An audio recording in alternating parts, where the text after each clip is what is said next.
Hey, Tom the tour guide here from Salem, Massachusetts. So it's finally November, and there's so many things that happen in October that I figured I'd do a video that was like a catch-up on everything. So this is my October insanity catch-up with everything. First, let me introduce myself. Hey, what's up? I'm Tom. What's up? I've been a local historian, a practicing occultist and witch here in Salem, and a tour guide for about 15-20 years. I kind of lost track. So I know everything about everything around Salem as far as the history is concerned, but I also really like to read all about the pop culture and everything that's happening related to witchcraft and Satanism and anything that has anything to do with the Salem witch trials in the media. So this year, I have a little notebook. I wrote down some of the cool things I wanted to talk about that happened this year. So firstly, we started off always the Haunted Happenings Parade, and I always get asked about this by tourists about if they should try to plan their trip around it and stuff. So I always try to let people know that the Haunted Happenings Parade is kind of like the locals' last hurrah. It's kind of the people in Salem, everyone's last chance to go out and enjoy the city for ourselves and have a big crazy Halloween thing. So it's nothing like any parade that you've seen, say, in New Orleans.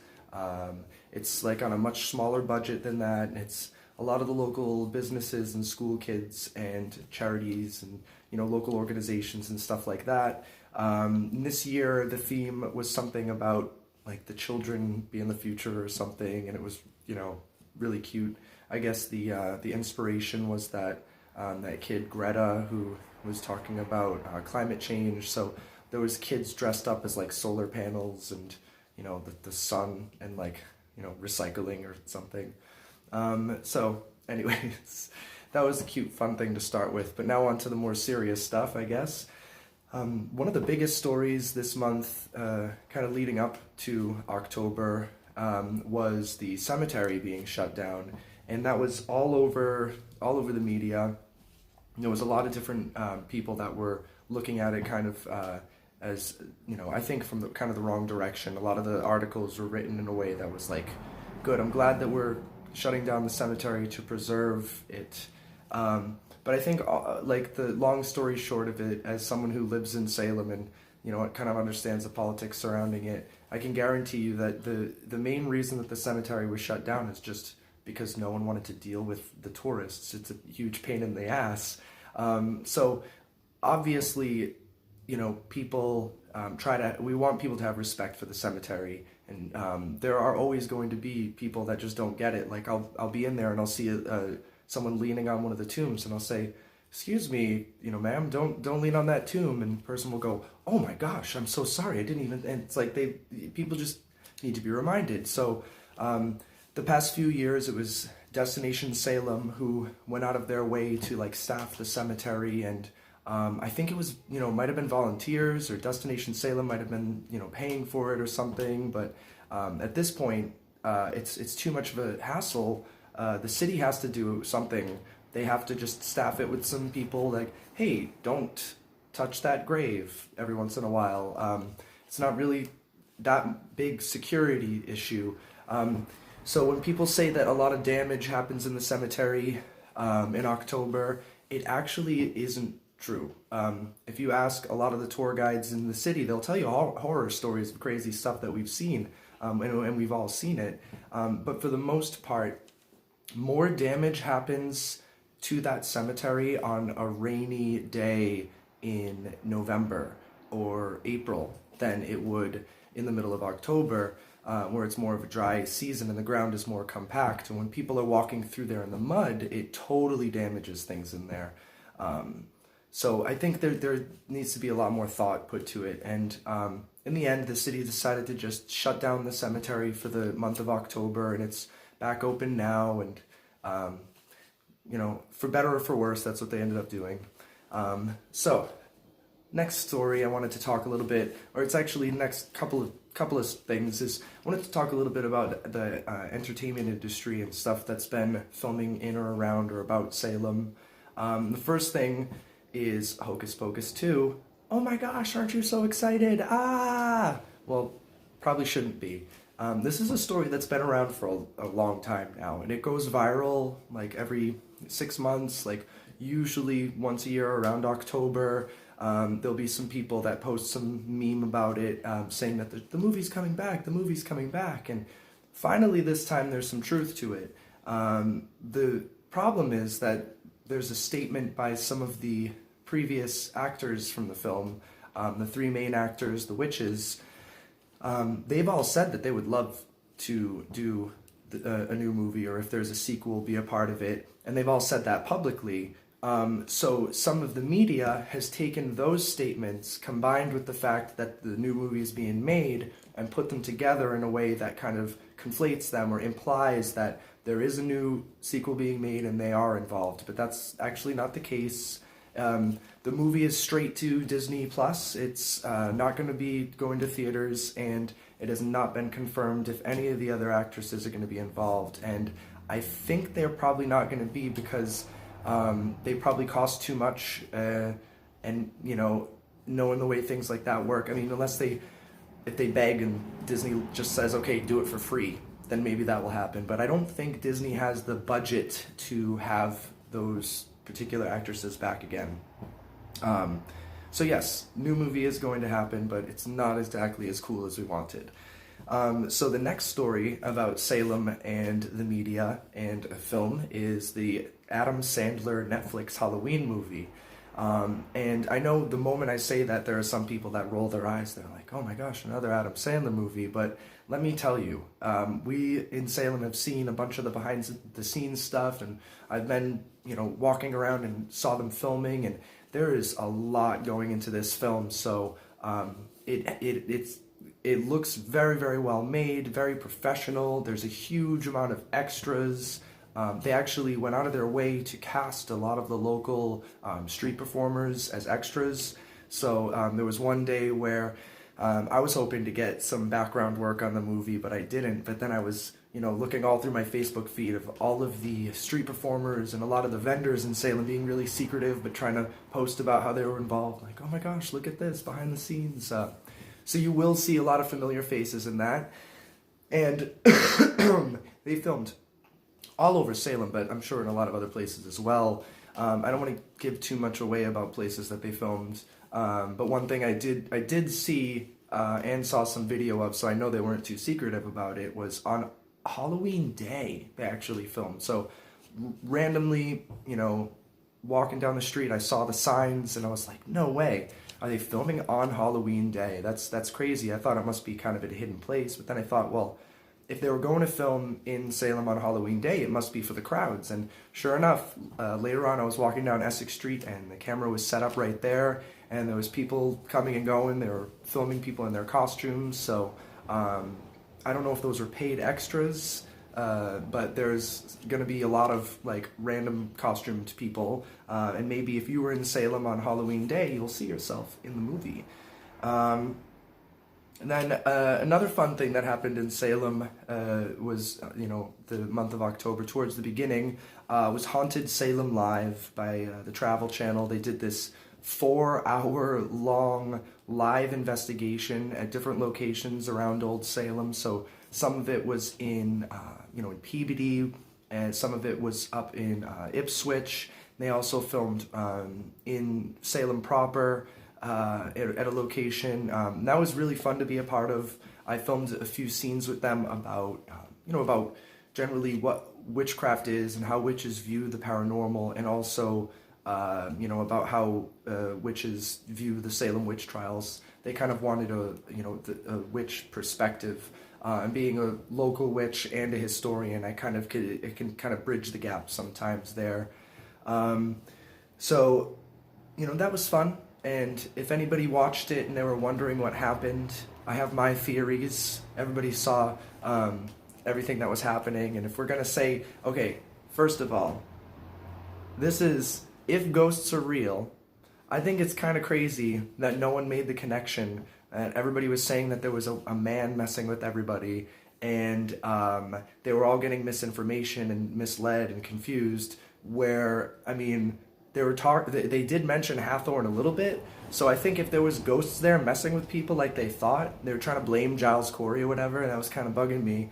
I think that John Hathorne's spirit came back and was messing with y'all because you didn't get the stories right, and he knew you were confused, and he was messing with you. So get the stories better, correctly next time.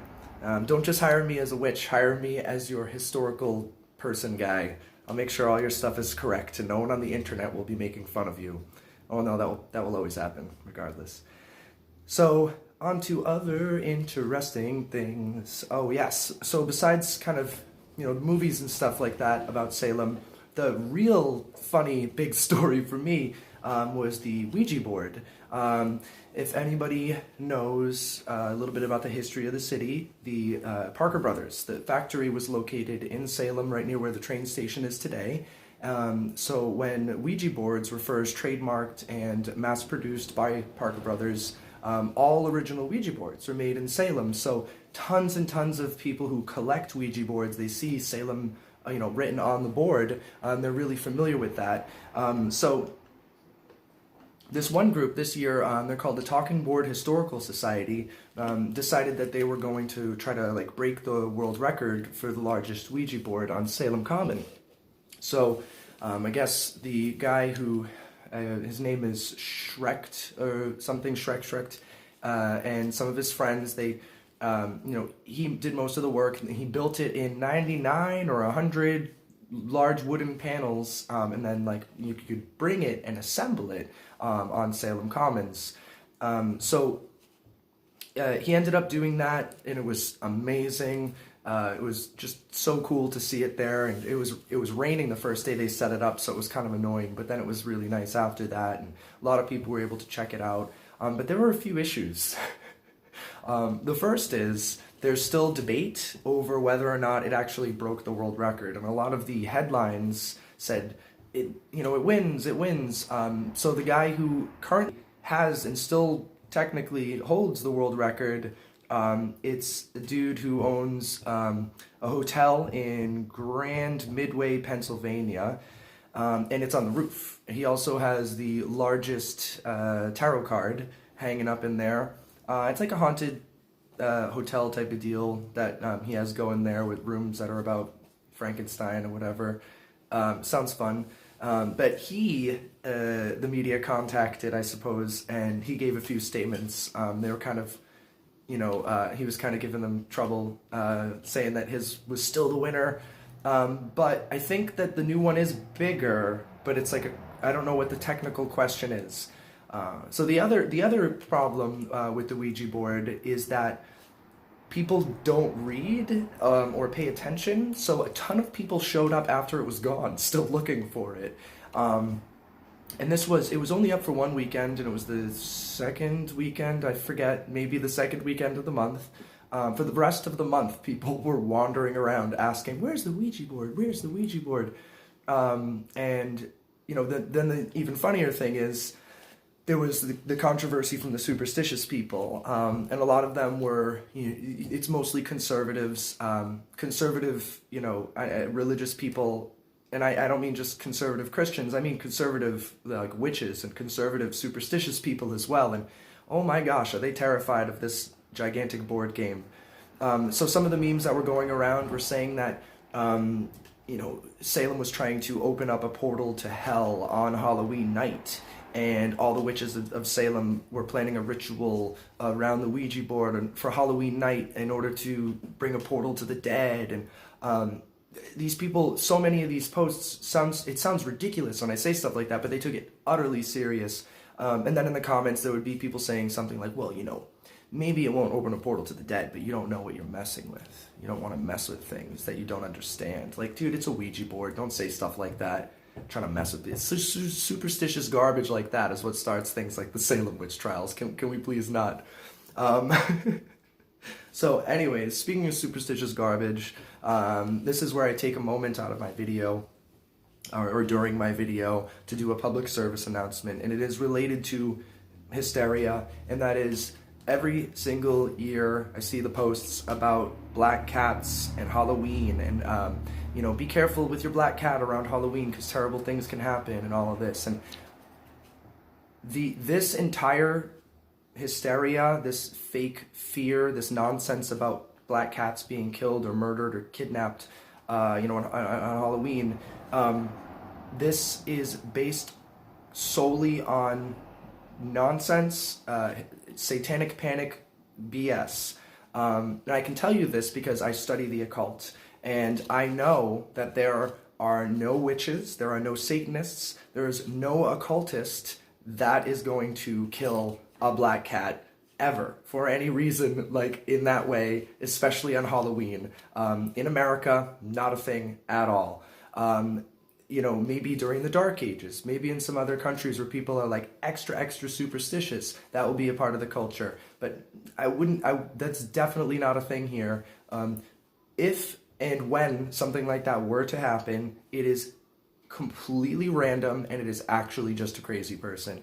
Saying that it is at all a common thing or implying, just be careful just in case because there are sickos out there. What that does is imply that there are a secret conspiracy of people out there doing this type of thing. And that is a dangerous, dangerous idea to put out there. Once again, the exact type of thing that leads to the Salem witch trials.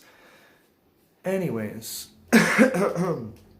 back to the video where we're gonna once again I'm just gonna continue to rant about witch hunt related things because the next story I have to talk about is about witch hunts. And it is about the mention of them in the media, and you'll see a few times throughout October, and I'm pretty sure even on Halloween Day, there were statements by politicians that are involved with Donald Trump and with Donald Trump himself, saying things about how he's being witch hunted. Definitely, 100% not the case. Donald Trump witch hunts. He is the one who does the witch hunting. That's literally how he got elected. Not as an opinionated person, not as someone who votes a particular way, but it is my job, as an historian, as someone who studies these types of things, to explain using fear of immigrants in order to get votes is the most common and ancient type of witch hunting that's really ever existed in humankind. Go back to completely ancient times, read about the Romans and the Greeks. The demagoguery comes from a Greek word. It's that old, the idea of using fear to manipulate people, but then the idea of othering immigrants, and that's witch hunting. So Donald Trump is not being witch hunted.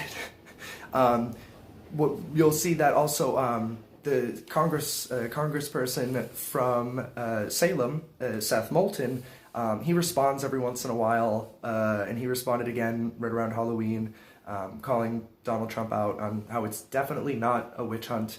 And I always appreciate that he does that. I might not agree with Seth Moulton politically, less and less as time goes by, in fact, but I always dig when he has a history lesson. I like history lessons. What can I say?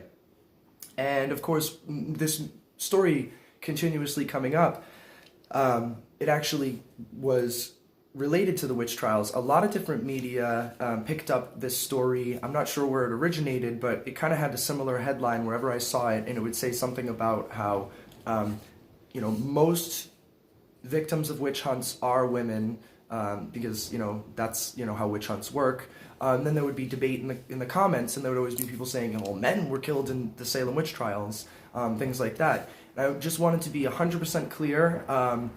When people blame the patriarchy, when they just say, oh, the Salem witch trials happened because of the patriarchy, that's a completely valid argument, and it's an important thing to explore. To blow people off because they use a word that you don't like or it sounds like a buzzword or whatever is garbage. Obviously, there's no one cause for something like this, but the societal issues within puritanical society and how they led to the Salem witch trials and how, yes, most of the victims were women, it is a very important lesson in sexism and society, and we can say 100% the problem was the patriarchy. like in many ways. That's definitely something that needs to be talked about. So anyways, when it comes to Halloween night, how do we fare on Halloween night here in Salem? Well, according to Kate Fox from Destination Salem, we had larger crowds than expected the weekends leading up until October. There was one Saturday where we ended up shutting down one of the streets kind of early, not really expecting it to be as crowded as it was. This year, though, Halloween was in the middle of the week. It was on a Thursday, which kind of sucks. So it was, we were expecting it would, be as crazy as normal. But then, of course, rain. The meteorologists for like a week up until Halloween were just talking about how crappy it was going to be. It's just going to rain, rain, rain. Day before Halloween, day after Halloween, on Halloween. Just so much rain. Stay home, save your money, don't go to Salem is what they said. And they were wrong. It was so obnoxious. Even if it's going to rain, if you're planning on doing some tourist activity, just go anyways. Bring your umbrella. If I'm traveling somewhere, I'm not going to stay in the hotel and cancel my plans. I had people calling up trying to cancel walking tours. Like, really, you're going to cancel your walking tour because it's raining? I do it in the rain. It's fun. Come explore Earth. Earth rains sometimes. So the fireworks were canceled, which ended up being for the best because it was really windy. So I think even though it did not, the rain was done by noon, it was still really windy. So I don't think the fireworks would have worked out. And the police say that there was only one arrest that night. But from the implication where I was reading the story, it says that there almost were two.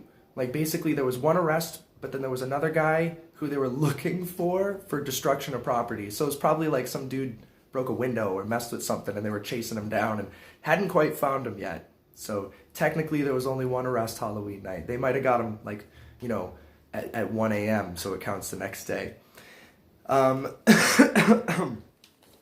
In other news, of course, I wanted to talk a little bit about what's been going on with me. A lot of people ask questions, about how I'm doing business-wise, and you may have heard I started this new tour this year, Satanic Salem Walking Tours with the Satanic Temple. It's been amazing. It's been such a relief. So I know if any of you out there, if you know me personally, you know that all of my friends are mostly witches and atheists. So I don't really have too many friends that are very close friends that are anything but that. And I've been missing the atheists in my life, so it's really, really fun to hang out with people where if something happens, they don't go, everything happens for a reason. Like, dude, I just stubbed my toe, So I like skeptical people, and it's a good thing to have around in your life. It's very healthy to have atheism around, not in the annoying way. Don't get me wrong, there's annoying atheists out there, but that's not the Satanic Temple. And that's why I love them so much. And giving a tour from their perspective, it's without any kind of supernatural, elements and no ghost stories, and there's no agenda except for teaching people about how much the Puritans sucked, and still do today. And so we got to number 1 on TripAdvisor, which is unbelievable. We had a late start. We had some licensing issues. There was some weird politics that happened towards the beginning of the season, so wasn't able to start off the tour when I wanted in like April. Didn't really get started until like August. But still, in just like from August, September, October, and that just those few months, we shot past all of these tour companies that have been in Salem for years and years, right up to number 1 on TripAdvisor, which thank you very much, everyone. And I don't want to take the credit. It has nothing to do with me. It's just like I'm working with really, really good topics, and those topics are the Satanic Temple and, of course, Salem witchcraft, the Salem witch trials. These are things that are really easy to talk about. I'm really passionate about them.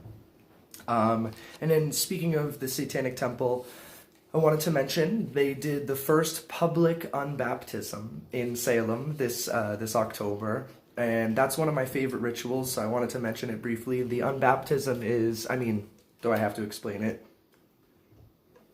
Obviously, you're undoing a baptism. Now, because the Satanic Temple is not a supernatural organization, or a supernatural based religion, you don't actually believe you're undoing a baptism, you shouldn't believe a thing was done to you in a supernatural way in the first place. But the fact is that physically and psychologically and kind of emotionally, yes, something was done to you if you were baptized. And a lot of the times people feel weird about it. It's like, I didn't ask someone to do that to me, and I would like control over that. So acknowledging that the ritual is done for psychological reasons in the eyes of Satanic Temple members, it doesn't negate it at all. In fact, if you ask me, it makes it more powerful because it acknowledges the reality behind it, exactly what they're doing. They don't have any kind of facade of supernaturalism. And what else? Oh, yes. And I wanted to mention the Hell House at the Satanic Temple. If you weren't able to check that out this year, I don't want to give anything away because it's better if it's a complete surprise. So don't look it up. If you hear that they're doing it next year, I 100% recommend it, except it's really, really weird. It's not what you're expecting. Those people are insane. It was terrifying and weird, and I am scarred for life. And last but not least, next year.